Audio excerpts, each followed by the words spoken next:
jàpp yi ngeen gis am loo leen di teg doo leen lëfal ndee déet waay ñii du ñu dërëm xale ñu ngi leen rek ñu lay dem ñu jàmmagal lañ def ñu lay ragal loo leen am téye leen ndee waay initiative bi jeex nañu jëlante yoon déet waay am na yoo xam kenn du ko tudd heure bi ñoo jóge fee fekk si dool jàpp yéen ak jàmmale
Putin.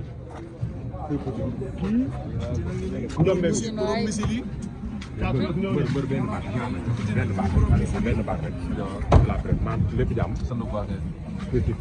ba diggante Jacob Baldé ñëpp yaakaaroon nañ ni du am tey ngeen ñëkk a jàkkaarloo yàlla dogal mu am nooy wàcc ci wàccaay fu mu toll non saa pare na dëgg yàlla dëgg ba nga dégg dëgg moom maa ngi woon Dubaay Mboro wala ne ko laa doon waajal combat Dubaay Mboro mooy ba mooy dindi Mboro mooy Dubaay Mboro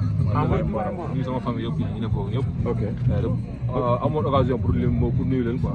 dëgg la maa ngi nuyu bu baax a baax nuyu sama famille kii nag wañ son waaw nañ dimbali ci son rek tuuti rek ñu waxtaan waaw may ko sonam tuuti waaw jaajëf nga am adversaire bu toll ni Jacob Baldé mu jaral la nga dem Mboro comme ni ko waxee Dubaay Mboro lan la adversaire moo toll noonu wala dayo wala lan la non Jacob dëgg yàlla bàyyi moo xel franchement parlé ah Pikine ku ma ba victoire nekk fa 19 victoire la 3 défaites la waaw Jacob taxul maa intérêt quoi franchement parlé yéen la jaaxal ne mais man jaaxaluma quoi lii loolu fan nga teg parce que maa ko man yemuñu qualité yemuñu quoi yàlla ñu yàlla may fekkaat maa ko daa ko bëre maa ko daa xeex maa ko doole te yàlla ànd ak man gis nañu moom dafa gaaw dafa mën ci njool yi ak ñi mën a xeex parce que diggante ak Alboury seetaan nga ko nu mu demee njool yi bokkuñu luy différence waaw man yàlla dimbal na moom man ñàkkuma qualité quoi bokkuma si njool yi ñàkk qualité quoi waaw damay sant yàlla bu baax te gars yi ko am leneen lu muy dugal